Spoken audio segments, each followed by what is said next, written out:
This is the story about Nitin Desai, who played a leading role in mainstreaming sustainability into economic development policy. This led over 2 decades to the Sustainable Development Goals articulated and approved by the UN General Assembly. Nitin was born in 1941 in Mumbai to Shantaben and Ambubhai Desai, a prominent solicitor with roots in rural Gujarat. He grew up in a large joint family, studied at Elphinstone College and later at London School of Economics. He was on the faculty of 2 British universities and worked briefly in the private sector before joining the Planning Commission in 1973. Nitin married Aditi in 1979 and with their 2 children lived for many years in Geneva and New York, where Aditi also contributed to UN's work with non-governmental organizations. Nitin joined the Brundtland Commission as a senior advisor in 1985 and played a major role in drafting its seminal report, Our Common Future, particularly in the parts evaluating the past and proposing the concept of sustainable development as the basis for environment and development policy. That report marks the beginning of the emergence of the concept of sustainable development in the global political discourse. This is the story of how it started and developed over the years and the role he played in the Brundtland Commission as the Deputy Secretary General of the 1992 Rio Earth Summit on Environment and Development, as the UN Under-Secretary General responsible for the follow-up to Rio and for several other development summits, and as the Secretary General of the 2002 Johannesburg World Summit on Sustainable Development. This idea came about that we should perhaps have a conversation and try and understand and tease out the wealth of knowledge and information that resides with you so that people can learn and understand the whole development of India's journey as well as the evolution of a global environmental negotiation movement, which involved the UN, which involved scores and later hundreds of countries, their action. And how do you make it more democratic, involve civil society process in the whole thing, and we will finally try and end up on where we stand now and what is the hope for the future. Though I've worked as a development economist all my life, I still am that. How did the idea of integrating environment into development come, sort of register? How did it develop? And I can't say it was right there from the beginning, straight away. So I was a little involved when I was teaching in England in the 60s, late 60s, in a few things. When the third London airport was being built, the university that I was studying at, Southampton, was involved in the, if you like, the social cost benefit of that. And that included the environmental element. And in fact, it was led by a person who's a wonderful man, who's no more, unfortunately, and who was a colleague of mine in Southampton, David Pearce, who was a very well-known environmental economist. When I came back, I started working on the Twin City project in Bombay. Now that inevitably involves a certain element of looking at the environmental dimension, because what you're talking of is dense urban development. Now you can't talk meaningfully about dense urban development without worrying about things like where is the water going to come from, what's the environmental impact going to be, what about air quality and things like that. So that already sensitized me. When I came to the commission in '73, I was in the project appraisal division. It was headed by a man called Lavraj Kumar, who had a very... This is the Planning Commission. Planning Commission. And he had a very strong interest in the environment, particularly from a conservation perspective. And right then, when we have started doing an analysis of public investment projects, one of the dimensions which we always looked at, when we had started looking at, was environmental impact. For instance, the Mathura refinery is one example, a famous case, because of its potential impact. Taj, impact on the Taj. It was also the time when India, following on after the Stockholm Conference of '72, had started doing something on the environmental side. We did not have a ministry, but we had a National Committee on Environmental Planning and Coordination. It was headed by a man called Pitambar Pant. Pitambar, it was very interesting that the man who did all our perspective planning, long-term planning in the 50s and 60s, Pitambar Pant, was also the man in charge of the first chair of the National Committee on Environmental Planning and Coordination. So these are early stages. We are still finding our way. There are people like Ashok Khosla was in the NCEPC, and that made a difference, and that developed. So from 73 onwards, this was quite crucial. And do not underestimate Mrs. Gandhi's role. Mrs. Gandhi was the one prime minister who we've had who really thought environment was more important than almost anything else. Remember, she stopped Silent Valley, and she really had a deep commitment on environment. Yeah, I think Jairam Ramesh has just written a book on it. He's just written a book, and remember, I keep reminding people that at the first UN Environment Conference in Stockholm, the only head of government other than the host country who went there was Indira Gandhi.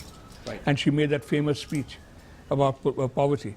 Yeah, and the Project Tiger was also launched. Project Tiger comes in, and that whole process starts. Mrs. Gandhi's role is very important in bringing bringing environment into Indian policy thinking. It must have been difficult because 70s were the time of, a lot of nationalism. Banks had just been nationalized. There was shortages of commodities, of agriculture, food grains, and other commodities. So in that scenario, to try and integrate environment, and we'll come to the genesis of sustainable development, but to integrate environmental concerns in these must have been a difficult and yes and no. We didn't use words like sustainable development, yes, but let me give one thought here, that because of the sheer importance of agriculture in our country, we've always had this focus on, for instance, drought-prone areas program, and things like that. That started much earlier. And that was a very resource management-oriented program. In fact, I would argue that in the 60s, the special programs that we had were actually very environment-focused. And it's really later that populism comes in and becomes anti-poverty, Hill area program, drought-prone area program. All our struggles in trying to cope with nature, to live with the cycles of nature. Absolutely. And then even with the Chipko movement in the 70s. That's right.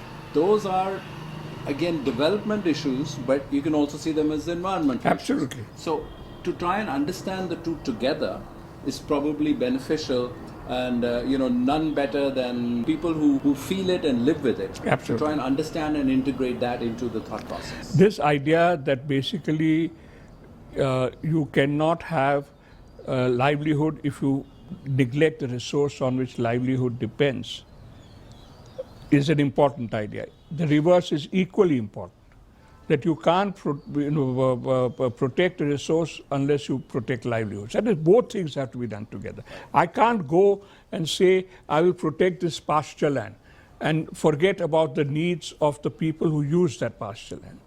Equally, if I want those people who live off the animals to do well, then I'll have to worry about the quality of pasture. So the two have to go together. This was not always there. It was because initially our focus was on one thing, the resource. And later our focus shifted to the other thing, the anti-poverty side. Right. I've always felt that one of the weaknesses in our system is we've not successfully connected the two well. It's still there. Our system here in India, or? I would say India, I'm more familiar with, but I would say more generally. And therefore, increasingly, what I have felt for some time, and we'll come to that a little later, is that the focus in India has to be on sustainable livelihoods, combining conservation with livelihoods. And that is something which is still work in progress. It's not happening on a scale. But to get back to the 70s. So, yes, I think this was happening. And then if you go into the early 80s, when the sixth plan was done, Dr. Swaminathan and Professor Menon were there in the Planning Commission as members.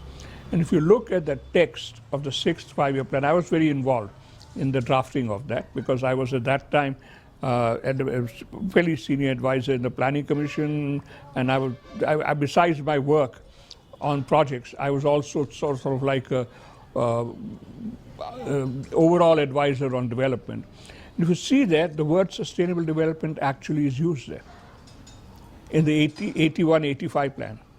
The word sustainable development is actually used in that plan. It was not fully spelled out, fleshed out, because our agricultural policy was still remained focused on production badhao, you know.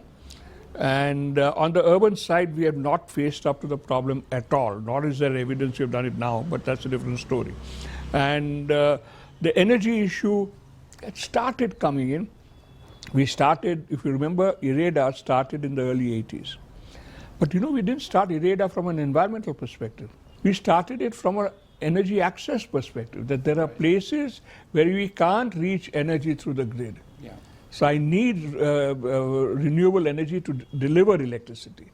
So we actually started IREDA a long time ago, you know, long before the world was talking renewable, but not from a very different angle. You know, as a hardcore economist, as you with a degree in political science, and then to move to speaking about sustainable development, you do mention that you've learned and all these things, but how does this come about? Where does this, how do you convince your peers that this is what's important? Well, I would say that basically in the first phase, in the 70s, when we were doing environmental impact assessment, the issue, it was done mainly because we were implementing legislation.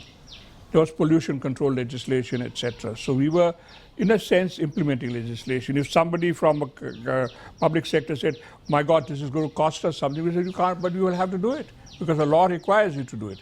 So the impact was more from, I don't think we convinced people. I think a lot of the stuff that we did in environmental impact assessment was more because of legislative pressure. There are one or two other areas, in water resources, for instance. You know, we started looking at it. I'll give you one interesting example. I remember when I was there in the commission, we got a project to build a dam in the middle of the Mahanadi, you know, for holding water back. And in the government, when you get the proposal, the whole file comes, which is this thick, and the notings go back decades. I obviously must have had time on my hands because I read all the notings. And I came across a noting by one of the persons who had looked at it, saying that this thing will have an adverse impact on the coast of Orissa and affect the Paradip port. So this dam was hundreds of miles from the coast. But if you had held the water back, it would have affected the littoral drift and the coast. Now that was a sort of thinking of looking at environmental impact on a much larger scale than what's being done. Typically they would only look at it in a very highly localized context. So some of these things started doing, and in fact that project was at that time stopped. Something else happened, a little, which brought me even more deeply into this. When 78, a National Commission on Backward Areas was set up with Mr. Shivraman as the chair, and I was the member secretary. Now, in the very nature of things, when you talk backward areas, you're talking of, I visited the Sundarbans with him, for instance. We went to the northeast, then hill areas, drought areas, all that. We were forced to get into the fact that you cannot talk development without addressing environment. That there is no point in talking about development in a hill area or a drought-prone area or in the Sundarbans or so on, unless you address the resource issue. So that's, all these things were building up. I can't say that it had all come together in one concept. And then, you know, so this happened, 80s, as I said, we got into this was being done. I got married in 79, Aditi enters. She, of course, came from a sociology side, but she came from a family which had a, how shall I say, a great passion for things of nature and so on. which I did not necessarily have. I'm no great gardener or anything. She got a little involved in some training projects on the smokeless chulas. So her involvement has been more at, in terms of ground level work, in terms of she's worked very much at the ground level in terms of working with these women and training them in smokeless chulas and so on. So in a sense, my horizons were widening. But I can't say that it had all come together. And I think it only came together when we faced the challenge of the Brundtland Commission. Right. That's where it all. So the influences were there, the sensitivity was there, and in fact, I was called into the Brundtland Commission. So yeah, that's what I was. What was your involvement with the Brundtland Commission? See, when and if you can tell us a little bit about, when it was set up and what was its mandate. Yeah, my Brundtland Commission was set up in I think late '83, early '84. And its mandate, it was called the World Commission on Environment and Development. The origins of this were that after '72, UNEP had been set up, United Nations Environment Program, whose first head was Boris Strong, and the next one was Mustafa Tolba. And there was a feeling that it was not delivering. I personally think that's an incorrect assessment because almost every major environment ministry in the world is a post-Stockholm achievement. So I would say that it's not entirely correct to say it did not have an impact. Yes, its impact was largely environmental. But remember, it was a conference on human environment, not an environment in development. Aim was not that.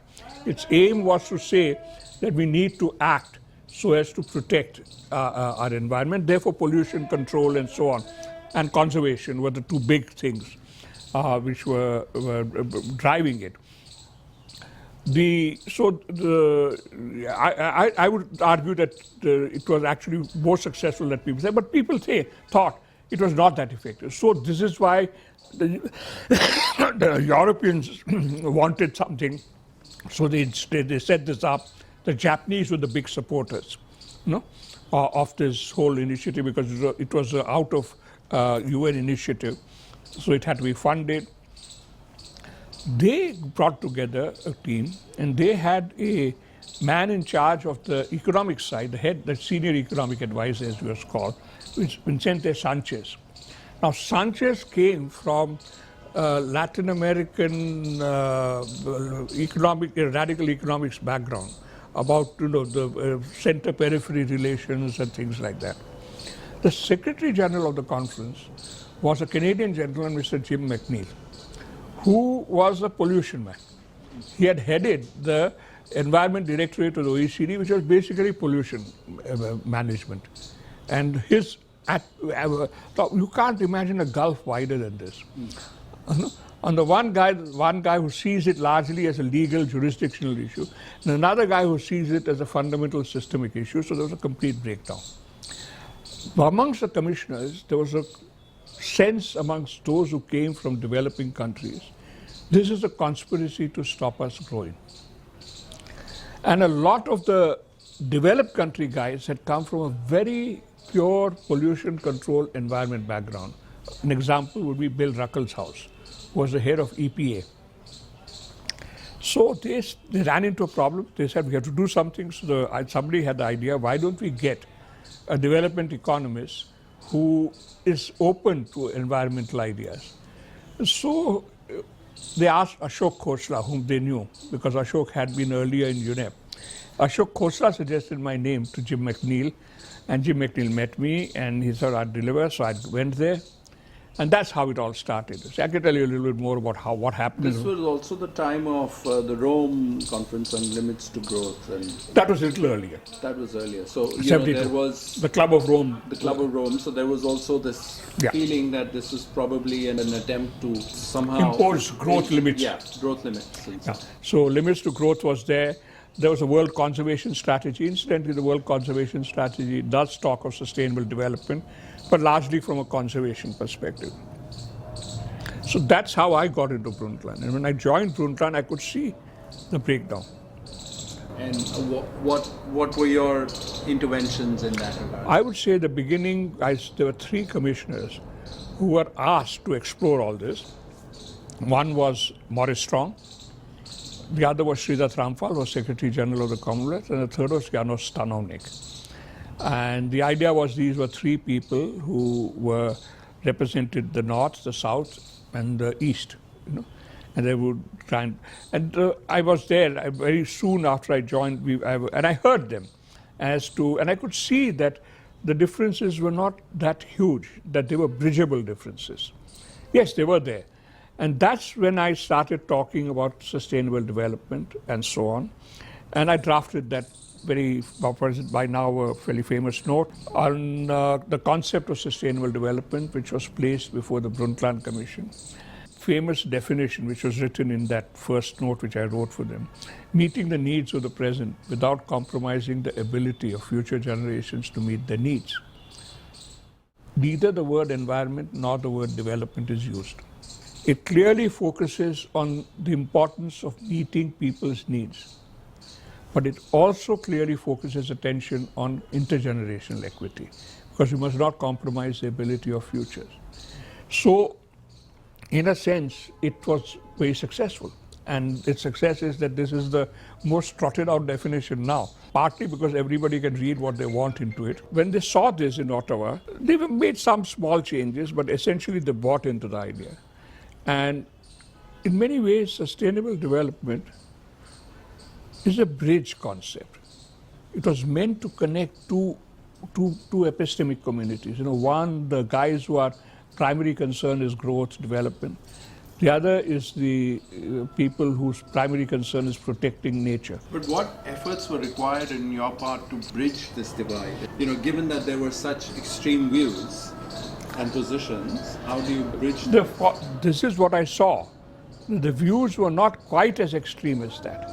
That a man like Ramphal recognized the importance, but he felt that the way things were being developed, it would be a stop growth. A man like Maurice Strong, who was the Secretary General of the 72 conference, also saw the relevance of development, partly because of his own business background, that you can't neglect development and protect environment. And Stanovnik was sort of in the middle. So I could see that there were already a basis for talking if one could demonstrate that the two things can support one another. That I can't protect the environment by denying a livelihood to people. Right. I can't give people a livelihood if I destroy the environment. It is a very simple idea, and it's so obvious. Yeah. It's so obvious. It's simply a matter. Sustainable development is nothing but elaborating this in a larger context where you're not just talking about a farm, but you're also talking about non-renewable resources, you're talking about global risks and all sorts of things. And if you look at that chapter, and particularly the longer thing that I had put up before them, you will see that all of these issues are there. I've been rereading it after now what? It's more than 30 years since I wrote it. And I must say it still reads very well, in the sense that it actually has all of the key issues of balancing written into it, in that you see that long chapter there. And that is what worked. And the interesting thing is the change that I saw. By the time we finished the commission, a man like Ruckelshaus, who was an old-fashioned pollution control man, started saying, this can't be done unless the debt problem is resolved. And a man like Ramphal, who thought this was a conspiracy to stop growth, started saying by the time we finished that we cannot get growth unless we start worrying more about the environment. This was the one criticism that the Brundtland report got from the mainstream environmentalists, that you people are too soft on growth. This was one of the criticisms which has been there of Brundtland, and that was something which I must say probably came in with some vigor because of me. Because I came from a poor country. And I said, there's no way in my country I can go back and say that you have to give absolute priority to protecting nature and environment. Yeah. That people are starving and dying. And there's no way I can do that. No, but the thing is, yes, you need to give it priority, but why do you want to give it priority? In order to safeguard that resources. And then you can't neglect today's needs also. Right. So the key was to say, but then even for today's needs, I should worry about the environment. Right. That I can't take care of today's needs. And I think this is the thing that we have to keep pursuing. Let me take a simple example. Today, people talk of health in Delhi. They say, and people will tell you, oh, it's so expensive to have take cars up to Euro 6, or it's so expensive to stop diesel, it's so expensive to do that. But more and more what I see is people say, so what? My health is important. 20 years ago, this argument would not have flown. Today, I hear this argument and people accept this. Yes, that I can't, that health is my concern, just as livelihood was in the old days. And I can't get health unless I also have environmental protection. So don't tell me that you can't afford it, because I can't afford the ill health. So in that sense, slowly, what I see is that people are recognizing that this is not something which is against development. It is something which is an integral part of what development should be. Right. Good health is development. So in these negotiations and these Dialogue. back and forth dialogue that you were engaged in, were you, I'm a little confused, were you an independent consultant that was seconded to the Brundtland Commission? Were you the Government of India representative? No, I have nothing to do with the Government of India. Absolutely zero. None of my international work has had anything to do with the Government of India. I was there recruited as a full-time employee. And I was brought in as what I call a draft animal, to pull the cart along. And so I wrote that, and that flew. And then later I was asked to look at the overall report also. And in the end phase, there were three of us, me, Lloyd Timberlake was a journalist who wrote the summary, and Linda Stark, who was a professional editor. We three were given the responsibility of the final cleaning up of the report. From Brundtland, you then returned to India. From Brundtland, I returned to India. And I think Brundtland's impact was a second thing. Let me just, before we leave Brundtland, the second area of Brundtland which struck me and which had a longer term impact on my thinking was that the way in which the hearings were held and the way in which NGOs participated in the hearings. I remember one of the first ones I went to was Sao Paulo. And in Sao Paulo, they took us to see what they said was a very good place for pollution management. And there was a Brazilian NGO who sat in the bus with us. And while this man from the front of the bus was giving us a lecture on one of the wonderful things they were doing, this man from the back of the lecture was shouting out why that fellow is wrong and why all this is happening. And I could see now that the environment is a common interest, a public interest. Right. It is not the interest necessarily of those who are powerful. That's certainly not necessarily the interest of those who control the economy. And therefore, it's very important to have the voice of those who do not control the economy, who are not in positions of power, being heard. Right. And the importance of the NGO in environment is, it in the very nature of things, the environmental concern is a mass concern which concerns everybody and will never be the priority concern of those whose primary job is to make money. So this is why, that was a broader thing which impact, which I saw.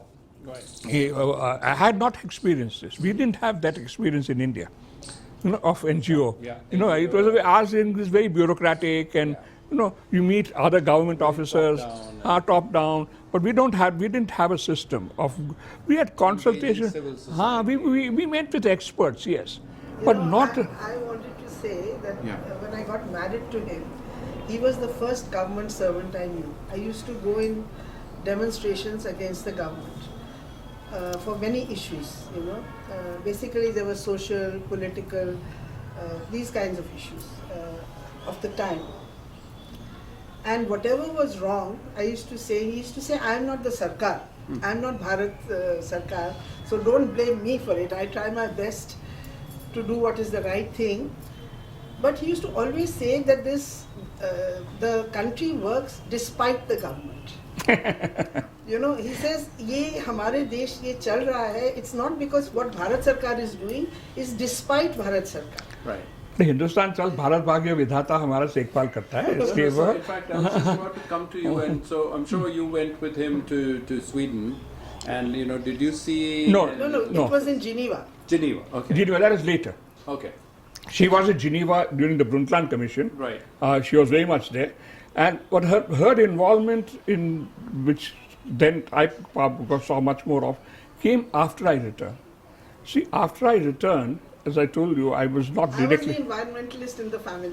She's an environmentalist. No, sure. So I mean, that's fine. We will come to what your. But what I'm trying to understand from you is the evolution on Professor Desai's thinking and incorporation, and what impact did he have? Yeah, I would say that basically the Brundtland Commission's the conceptual work on sustainable development is very much the work of a academic.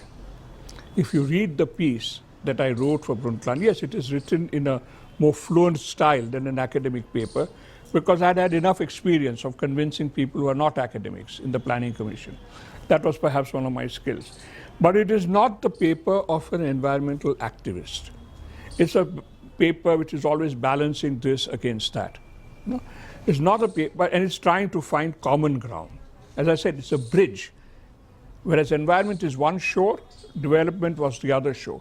What we were trying to do to sustainable development is build a bridge so that the two sides can talk and meet with each other. So in that sense, it was never something which, it had to be written in a form which would be acceptable to both sides. On balance, I think I would say that because I wrote it, it has probably been more accepted by people who come from the development side. Whereas I think the people who are primarily environmentalists, conservationists, etc., have always looked at it with a little bit of suspicion, saying that this is a trick to, type of thing. But it has changed because of the European, and that it has acquired a certain status now as a slogan and so on. So let's hear from Aditi on what. No, my perception of Nitin, I mean, one reason I even got interested in him was that his broad understanding of all the subjects and the linkages between these subjects. And his job in the Planning Commission was Project Appraisal Division, which handled all public sector projects above 2 crores of rupees. So, and because he came there and he got stuck, and this was a period actually early 70s, 72, I met him later in 77, when Bangladesh war had been won and there was a euphoria that India can go places, etc., etc. And he left this job. Of course, Dr. Chakravarti was instrumental in getting him here. But once he came here, people used to come for 1 year and go back. He could have gone back to Tata's to his 10,000 rupee job. It was an exciting job also. But he didn't. Because he was fired, one thing internally, by this thing, okay, we should do something for India, that this is a bigger palette, and that's where he saw himself. He didn't see himself finally as going back to the university, whether in India or abroad, and he also didn't see himself as a typical government servant. So he remained a consultant for 8-9 years. In fact, when I married him, I said, if you want to be in government, otherwise get out. So he actually applied for the same job that he had been doing for 8 years, which is as a consultant, though he was at additional secretary level. So I think the perspective that he got by working deeply into various subjects, from atomic energy to fisheries to water to this, and then this commission on backward areas, tribal areas, that really, and in depth, in going into projects, fighting before the Public Investment Board whether this project should or should not be implemented. And these were the development projects of the Nehruvian immediate post-Nehruvian area, so it was a big deal. And he used to tell me, if I can stop a bad project from being implemented, I think I've achieved quite a lot. I've always been a science buff. Even though I'm not trained as a scientist, I've always been a science buff. She will tell you that one of my great ambitions was to write popular science for children, which I've never done. But it was my hope. But I used to always read a lot of science. I had a lot of time for technologists and scientists. I'm one of the rare economists whom technologists consider respectable. Introducing of the computerization. But I was generally science-oriented and so on. But I think basically it was increasingly clear that when we were talking these issues of the interface between environment and development, it was not something which had to be done. See, we were moving beyond the Raja Maharaja species, big mammal preservation business. You had to go beyond that. I mean, Project Tiger is very important, but you can't look at the issue only in terms of Project Tiger, and you have to look at it much more broadly. So I would say that broadening, and I see this now happening more often. I have a friend who, when he made a lot of money in the and wanted to do something good, he said, I want to do something for tigers. So he set up a trust and decided to give jeeps and usual things to rangers. Then he came to the conclusion, but you can't do this unless you protect forests. So he extended his grants to forest protection. Is this Hemendra Kothari? Yeah. Then Hemendra, and the third, he says you can't protect forests without looking at people who live around forests. And now he is giving money for education and health of people, villagers who live around forests. Yeah. Now that is sustainability. That my concern may have started with tigers, but I realized that this is all part of a system. Yeah. That I can't do one thing without doing these other things. There's no point in saying I'm protecting tigers and say that I'm going to neglect the people who live on the edges of these protected areas. Right. So that is what sustainability in practice is.